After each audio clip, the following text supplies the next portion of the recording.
Qué alegría saber que en el Señor encontramos todo el consuelo, encontramos la fortaleza que necesitamos y que aún en medio del cansancio, de la fatiga, pues podemos tener descanso.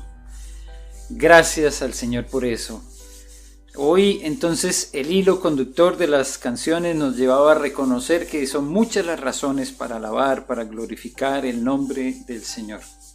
Y qué lindo poder hacerlo también por su palabra, recordando que a través de su palabra Él nos está trayendo instrucción, guía, dirección. Seguimos entonces, como lo hemos venido haciendo en el Evangelio según San Marcos, haciendo nuestras reflexiones paso a paso, yendo despacio, porque como dice un dicho popular de mi tierra, despacio porque tenemos afán. Tenemos necesidad de comprender la palabra, claro que sí, queremos entenderla toda, pero también queremos ir paso a paso. De manera que la semana pasada pudimos mirar la purificación del templo, que es este evento en el cual Jesús se presenta en el templo de Jerusalén y vuelca las mesas y hace una expulsión de todos aquellos que habían convertido el templo en un sitio para mercadería, en un lugar de comercio, perdiendo entonces el propósito para el cual fue creado. Pensamos entonces en esto como un acto de intolerancia y realmente así fue. Aunque hoy para nosotros nos cueste muchas veces utilizar la palabra intolerancia, a no ser que sea a la lactosa, al gluten, a cualquiera de las nuevas intolerancias que han estado apareciendo en los últimos años. Y vaya uno a saber cuáles son las motivaciones. Seguramente mucho tiene que ver toda la industrialización de los alimentos. Hemos perdido mucho del valor nutricional de los alimentos por tanta industrialización, por el estar involucrando tantos mecanismos, máquinas y todo esto. Pero sí, las intolerancias son las que han estado tomando mucha fuerza, y cuando se habla de la manera de pensar, entonces hay un juicio para aquellos que piensan de una manera diferente. Nosotros tenemos un estándar que es el de la palabra. Y si Jesús fue intolerante con todo lo que estaba pasando en el templo, no es para sentirnos mal con eso, ni a tratar de disculpar a lo que Jesús hizo. Él tomó claramente cartas en el asunto porque se había perdido el propósito de la casa de Dios. Con el correr de los años habían cambiado la razón de ser. Mi casa será llamada casa de oración para todas las naciones, para todos los pueblos, y ustedes la convirtieron en una cueva de ladrones. Entonces eso nos recuerda que también nuestra casa, nuestro cuerpo, es templo del Espíritu Santo y tiene una razón de ser, tiene una motivación de ser. Hemos sido creados con un propósito, dice el apóstol Pablo en Efesios capítulo 1, para alabanza de su gloria. Y de esa manera entonces nosotros tenemos que recordarnos a nosotros mismos que la autoridad de Jesús al estar ahí en el templo sigue vigente también en nuestras vidas, cuando nos dice ¿qué debemos sacar? Quítense de vosotros todas estas cosas, nos dice el Señor a través de su palabra. De manera que esa autoridad que Jesús mostró allá en el templo sigue vigente. Y nuestra razón de seguir estudiando la palabra es para poder ponerla en práctica.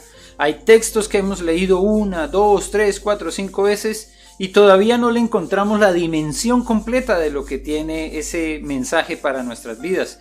Pero llega un momento en el que hacemos clic, tal vez por una circunstancia específica, como les compartía la semana pasada, por una semana especial en la que uno tiene la posibilidad de reflexionar sobre ese tema y vivenciarlo, y ahí entonces uno empieza a efectuar cambios en la vida, y la palabra que había escuchado 2, 3, 4, 5, 6, 7 veces y no había causado el impacto que se esperaba, ahí llega.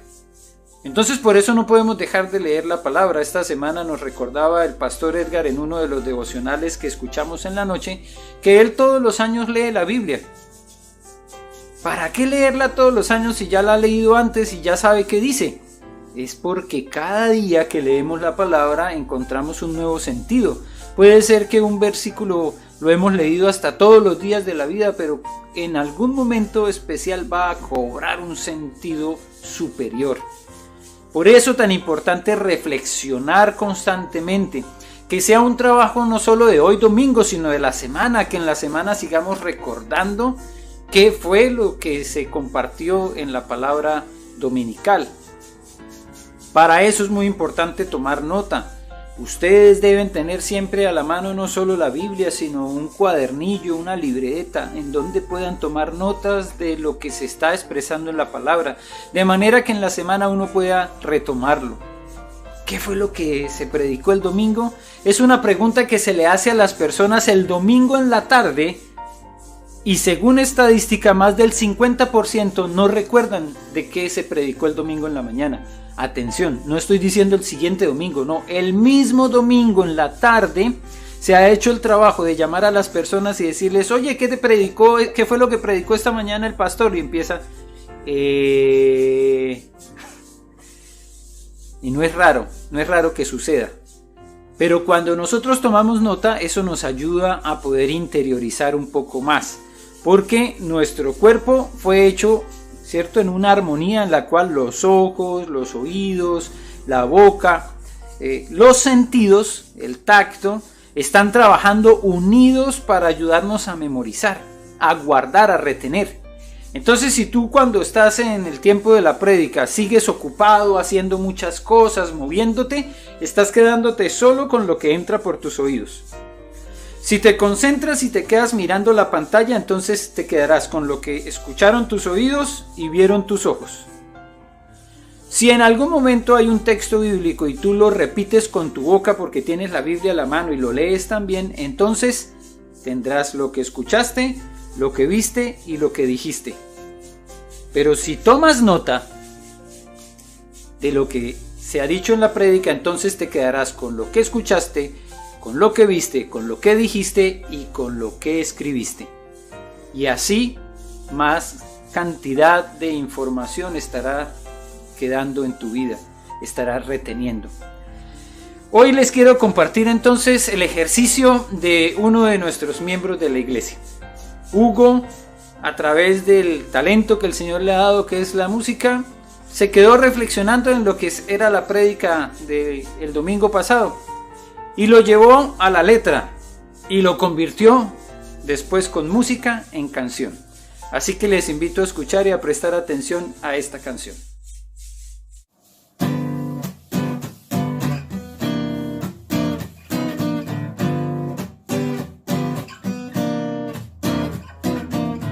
Yo soy el templo de oración, debo ser bueno y agradar al Señor. Distracciones las debo evitar, para que no contaminen mi andar.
Bien, ahí está entonces una forma de estar recordando lo que nos compartió la palabra del Señor. Y ahí está ahora el chat para que ustedes empiecen a utilizarlo y hagan lo siguiente.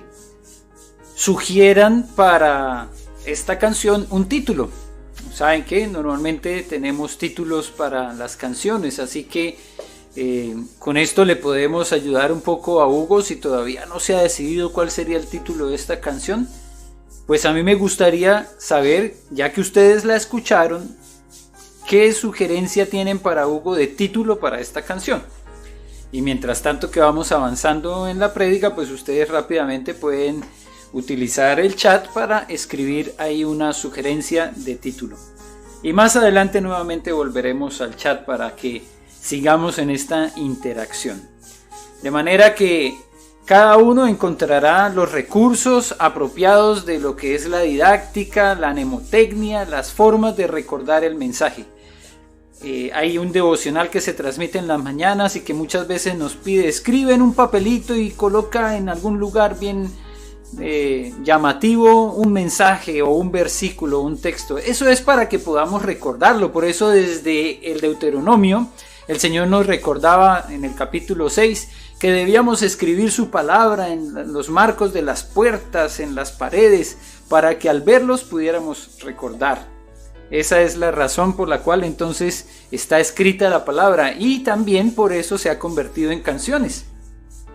Y esta es una de esas canciones que nos ayudan a recordar. Hoy el tema entonces gira en torno a ese mismo evento que sucedió allá en el templo, pero que está enmarcado en otras dos situaciones que se presentaron camino de Jesús a Betania y a Jerusalén. Y sabemos nosotros entonces que el contexto de la palabra nos ayuda a el mensaje, a encontrar el mensaje. Por eso es que no podemos leer un versículo aparte, por allá separado, sino que todo lo que hay antes y lo que hay después de un texto es lo que nos ayuda a entender mejor. Seguimos en el capítulo 11 y hoy vamos a terminar ese capítulo 11. Y este tema de la autoridad hace parte de ese contexto. Es la autoridad que Jesús expresó hacia la higuera cuando le dijo en una maldición: no tengas más fruto. Y recuerden que al otro día pasaron y se quedó impactado Pedro con lo que había pasado con esa higuera, porque estaba seca desde sus raíces. Entonces ahí se pudieron ver ellos reflejados rápidamente en lo que era el poder de la palabra del Señor. Y el poder y la autoridad que tenía Jesús fue evidenciado también ahí en lo que hizo en el templo cuando sacó a los mercaderes. Pero hoy les invito entonces a mirar los versículos finales del capítulo 11. Vamos a leer entonces del 27 al 33. Y el pequeño título que tiene este texto dice: la autoridad de Jesús. ¿Qué clase de autoridad es entonces Jesús? ¿Y cómo fue que en esta confrontación con los sacerdotes, con los escribas, con el liderazgo de Jerusalén, Jesús mostró su autoridad? Así que del versículo 27 al 33 leemos en la palabra del Señor. Volvieron entonces a Jerusalén, y andando él por el templo, vinieron a él los principales sacerdotes, los escribas y los ancianos, y le dijeron: ¿con qué autoridad haces estas cosas? ¿Y quién te dio autoridad para hacer estas cosas? Jesús respondiendo les dijo: os haré yo también una pregunta, respondedme, y os diré con qué autoridad hago estas cosas. ¿El bautismo de Juan era del cielo o de los hombres? Respondedme. Entonces ellos discutían entre sí diciendo: si decimos del cielo, dirá: ¿por qué pues no le creísteis? Y si decimos de los hombres, pero temían al pueblo, pues todos tenían a Juan como un verdadero profeta. Así que respondiendo dijeron a Jesús: no sabemos. Entonces respondiendo Jesús les dijo: tampoco yo os digo con qué autoridad hago estas cosas. Oremos. Bendito Señor, te damos gracias por este pasaje de la Escritura. Está enmarcado en otras historias que nos demuestran la autoridad de Jesús, como cuando habló a la higuera o como cuando sacó a toda la gente que había convertido el templo en una mercadería. Señor, ayúdanos a comprender este mensaje, que tu Espíritu Santo ilumine nuestra mente, nuestro corazón, que nos ablande en aquellos lugares donde estamos convirtiéndonos también en rígidos y que no aceptamos muchas veces el mensaje, como que la semilla rebota y no llega a interiorizarse, no puede penetrar en nuestro corazón.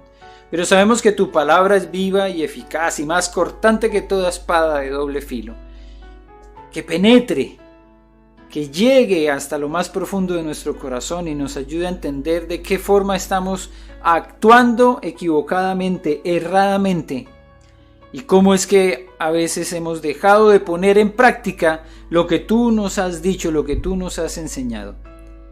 Que esa disponibilidad de nuestro corazón dé fruto esta semana, y que tú nos sigas mirando con amor, con gracia y con misericordia. Eso es lo que pedimos, en el nombre de Cristo Jesús. Amén y amén. Vemos aquí en este pasaje un grupo de líderes, de personas con los cuales se ha estado confrontando Jesús en todo este espacio de tiempo que está en Jerusalén. Los sacerdotes, los escribas y ancianos eran aquellos líderes del pueblo judío que ejercían autoridad religiosa sobre ellos. Recordemos que la autoridad militar, la autoridad gubernamental era el Imperio Romano. Sin embargo, ellos tenían las concesiones del Imperio Romano para que pudieran seguir desarrollando todo ese liderazgo y poder completar en lo que era el propósito del Señor, que el pueblo estuviera cercano a Cristo. Eso es lo que nosotros tenemos que reconocer como el propósito de Dios, también expresado aún en lo que significó que el Imperio Romano estuviera al frente del gobierno en este momento histórico. Ahora nosotros tenemos que saber que realmente esa confrontación no terminó y que desencadenó finalmente en una situación que trajo la crucifixión de Cristo. Ahí es donde nosotros podemos reconocer que no fueron menores los incidentes que tuvieron Jesús y los discípulos, y los fariseos y los escribas y los sacerdotes. Porque ellos, según lo encontramos en el pasaje de la semana pasada, buscaban matarle. Miren atentamente lo que dice la Escritura. Cuando ellos vieron lo que Jesús hizo en el templo, buscaban cómo matarle. Porque, dice, le tenían miedo. Tenían miedo porque el pueblo ya le estaba considerando a Jesús como un maestro. Y buscaron la forma y la encontraron, la forma de matarle. A la final, hasta ahí llegaron.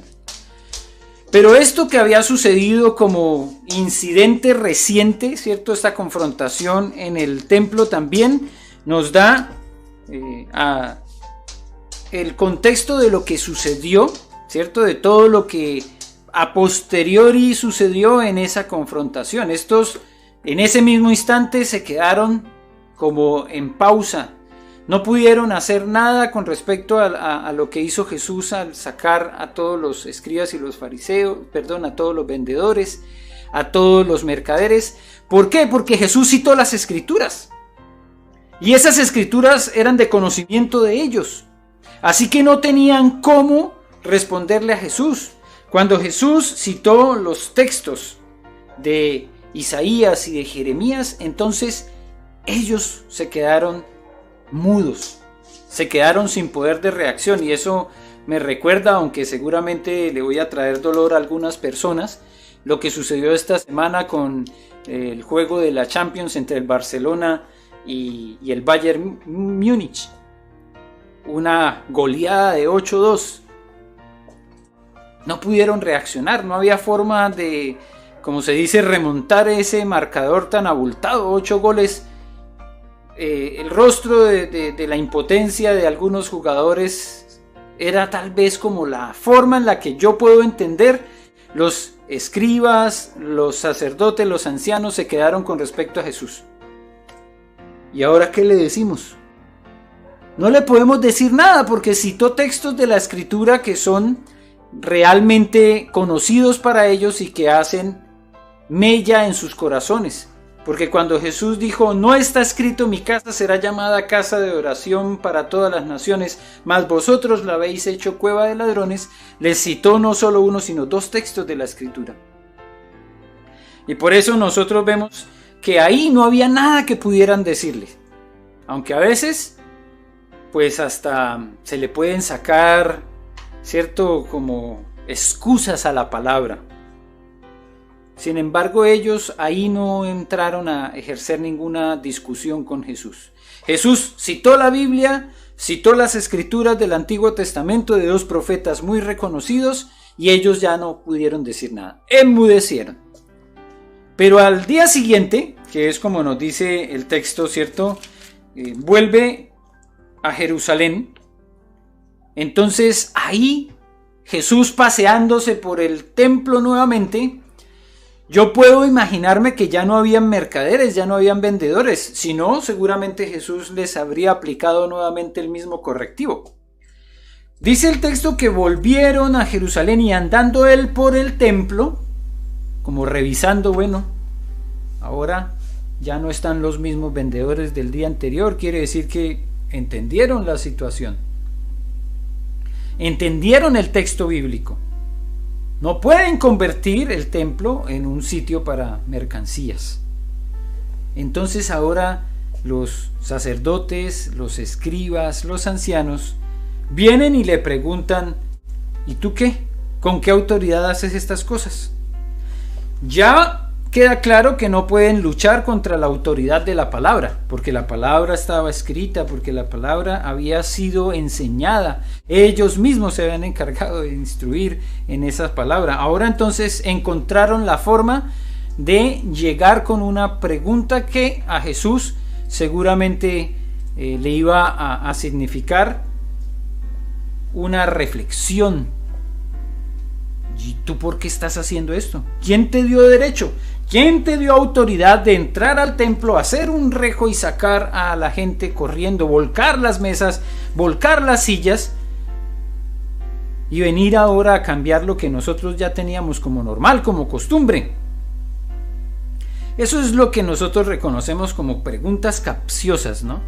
No podían pelear contra el texto bíblico, entonces ahora le hacen una pregunta con la cual Jesús posiblemente podía encontrarse en un conflicto. ¿Con qué autoridad haces estas cosas? ¿Y quién te dio autoridad para hacer estas cosas? ¿Qué respondía Jesús? Pues claramente en otras ocasiones cuando Jesús habló de su posición, de quién era él, cuando les dijo yo soy, antes que Abraham viniese yo soy, ya eso había causado un conflicto con los líderes religiosos, porque ellos no podían aceptar que alguien tomara el nombre de Dios, el gran yo soy. Pero en este caso Jesús les responde y les dice, os haré yo también una pregunta, y es una pregunta bastante capciosa, es una pregunta que nosotros diríamos, bueno, los puso contra la pared. ¿Qué responden? Y aquí está la segunda interacción en el chat que les voy a pedir que hagan hoy. Les voy a plantear una pregunta. Ahí hay una imagen que les va a dar un indicio de qué se trata. Por favor, con toda tranquilidad respondan a esta pregunta. En una pecera había 10 peces. 2 se ahogaron, 3 se fueron nadando. ¿Cuántos peces quedaron? Respondan en el chat. Ustedes que son habilidosos, que son rápidos, que son ágiles, respondan por favor ahí en el chat cuántos peces quedaron. Esa es la pregunta, ¿cierto? ahí tenemos nosotros una manera de interactuar, ¿cierto?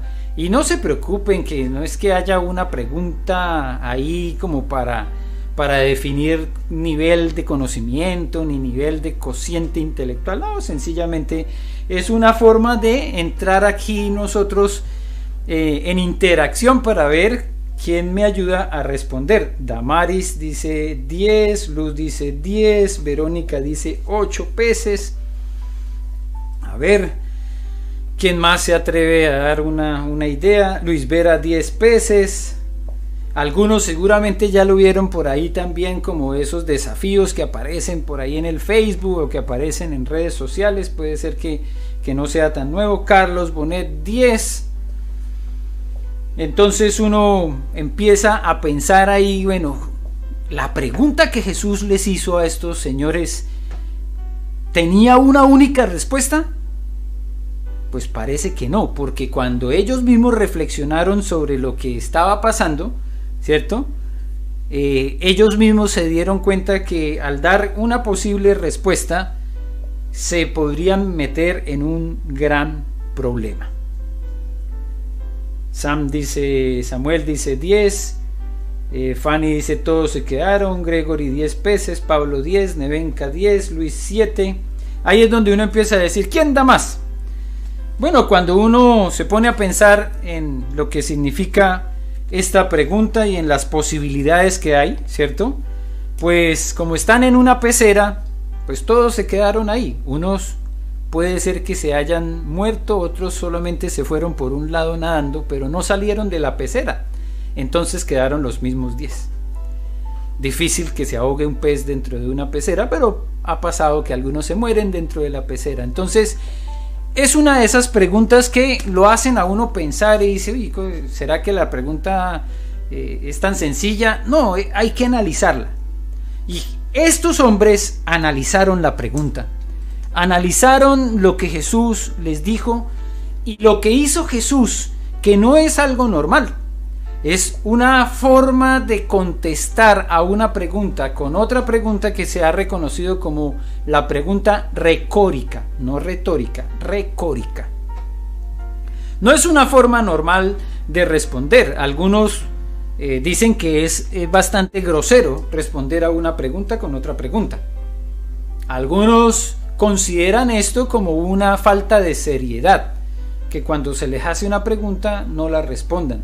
Pero en el caso de Jesús tenía una razón bien clara, y es que este grupo de personas se pudieran confrontar sobre lo que hizo Juan en su ministerio. Por eso la pregunta es, ¿el bautismo de Juan era del cielo o de los hombres? Era una pregunta que no solamente los confrontaba con el ministerio de Juan, sino que también los confrontaba con el propio ministerio de Jesús. A cualquiera de las dos posibles respuestas, Jesús también les podía volver otra vez a preguntar y decirles, y en ese caso, si ustedes consideran que el ministerio de Juan era de los hombres, ¿por qué tantas personas lo siguieron? ¿Por qué tantas personas lo iban y lo buscaban allá al río Jordán? ¿Y por qué ustedes no les creyeron? Si el bautismo de Juan era de Dios, ¿por qué ustedes no fueron a bautizarse allá? Y lo mismo entonces habría podido decir Jesús sobre su propio ministerio. ¿Ustedes qué creen? ¿Que yo tengo autoridad solamente de los hombres? ¿Y entonces por qué todos estos milagros? ¿De dónde sobrevienen tantas señales? Y si el ministerio de Jesús es de Dios, ¿por qué ustedes no lo creen? ¿Por qué me están atacando? ¿Por qué están buscando matarme? Terrible pregunta. Lo que nos dice el texto es que ellos no pudieron ponerse de acuerdo, como en esta imagen que difícilmente a estos dos personajes los podríamos poner de acuerdo, ¿cierto? El uno está a un lado y dice, ¿cuántos hay? 4. Y el otro que está al otro lado le preguntan, ¿cuántos hay? No, 3. Bueno, ustedes que tienen una perspectiva mucho más lejana que estos dos señores pueden pensar un poco más en la respuesta. Pero desde el punto de vista en el que se encuentran cada uno de ellos, efectivamente, o son 4 o son 3. Son esos desafíos en los que nos encontramos muchas veces cuando tenemos que pensar, bueno, ¿cuál es mi óptica? ¿Cuál es mi punto de vista? ¿Yo desde dónde estoy mirando esta situación? Lo que sucede, lo que acontece en la vida, ¿lo miro desde mi punto de vista humano o estoy tomándome el tiempo de ver el punto de vista de Dios? Y aquí encontramos la grandeza de Cristo, porque en la forma en que Él le responde a estos señores, los deja sin ninguna posibilidad de reacción. La grandeza de Cristo se ve reflejada en una pregunta tan sencilla: ¿el bautismo de Juan era del cielo o de los hombres? Y como no le pudieron responder, entonces Jesús les dice: tampoco yo os digo con qué autoridad hago estas cosas. Como dicen en mi tierra, los dejó viendo un chispero. Y nos demostró a nosotros que Jesús no necesita de una gran elocuencia ni de hacer una exposición larga. En ese momento podría haber hecho llover del cielo fuego y hacer unas manifestaciones poderosas de quién era Él. Pero más importante para Él, para sus discípulos, era que pudieran reflexionar y reconocer que la autoridad que tiene Jesús es superior a cualquier escuela de enseñanza como las que habían ahí, fariseos, saduceos, superior a cualquier liderazgo, los sacerdotes, los ancianos. Que Jesús tiene la autoridad y nosotros lo sabemos porque es Dios. Y ahí es donde nosotros tenemos que hacer también nuestra reflexión. Bueno, ¿cómo estamos asumiendo nosotros la autoridad de Jesús? ¿Qué clase de autoridad es para nosotros lo que Jesús dice? Está en su palabra, está en la Biblia, consignado todo lo que Él espera de nosotros. Pero hay que reconocer hoy, y necesitamos en este momento hacer la reflexión, que muchas veces nosotros nos vamos por los lados, le sacamos la vuelta a lo que Jesús ha dicho y buscamos nuestras propias explicaciones. Es que yo creo que quiso decir esto, y se nos olvida quién es el que tiene toda la autoridad. El pueblo de Israel tuvo que hacer esta reflexión con respecto a Jesús. Muchos lo hicieron aún estando allá en la cruz. Algunos dijeron: no, pero si es el Señor, ¿por qué no se baja de la cruz? Si es el Hijo de Dios, ¿por qué se deja crucificar? Y algunos después entendieron que eso mismo que hizo Jesús es lo que demuestra su amor, su entrega y el cumplimiento del propósito por el cual vino. Dice Hebreos capítulo 3 versículos 1 al 4, situándonos entonces en quién se puede evidenciar que era Jesús, que por tanto, hermanos santos, participantes del llamamiento celestial, considerad al apóstol y sumo sacerdote de nuestra profesión, a Cristo Jesús, el cual es fiel al que lo constituyó, como también lo fue Moisés en toda la casa de Dios. Porque de tanto mayor gloria que Moisés es estimado digno éste, cuanto tiene mayor honra que la casa el que la hizo. Porque toda casa es hecha por alguno, pero el que hizo todas las cosas es Dios. En este texto vemos reflejado a Jesús como superior a Moisés. Y Moisés no era cualquier maestro, Moisés no era cualquier profeta. Para el pueblo de Israel es el profeta.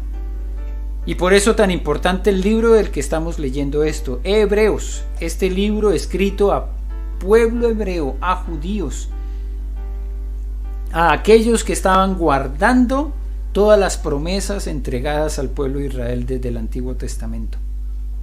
Así que cuando nosotros leemos estas palabras nos damos cuenta que el escritor está reconociendo quién es más autoridad que Moisés. Y no solamente porque sea más grande o más viejo, es porque tiene más autoridad el que hizo la casa que la casa. Y eso es Jesús, el autor y consumador de la fe, el creador de todo lo que hay. Ese es Jesús, el creador, el que hizo la casa, el que hizo esta casa de oración. Nuestras vidas. Por eso cuando pensamos en autoridad, la autoridad suprema es Él. No es lo que yo diga. Muchas veces me han preguntado, y pastor, ¿y qué hacemos? Y yo les pregunto, ¿y qué harías? ¿Qué crees que el Señor te está diciendo que debas hacer? Es que no es lo que yo te diga, es lo que la palabra del Señor te está diciendo. Cómo el Señor te está hablando a través de la palabra. Las decisiones que tomamos deben ser cotejadas con lo que Dios diga, con lo que Jesús ha dicho.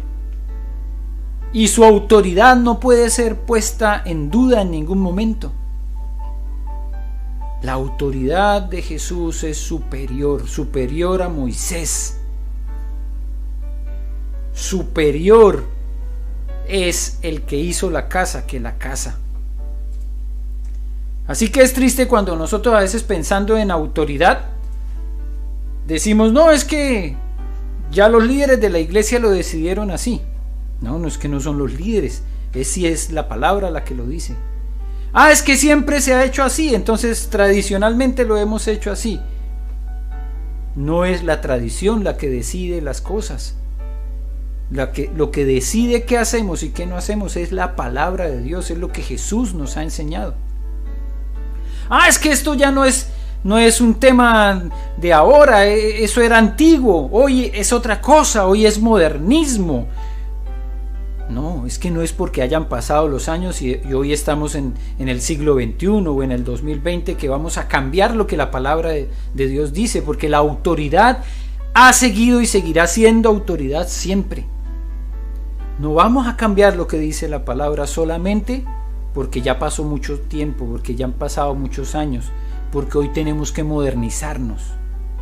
Cuidado con la actitud de esos líderes, sacerdotes, escribas y ancianos que a veces tomamos nosotros cuando venimos y le decimos a Jesús, ah, pero ¿con qué autoridad nos dices tú estas cosas?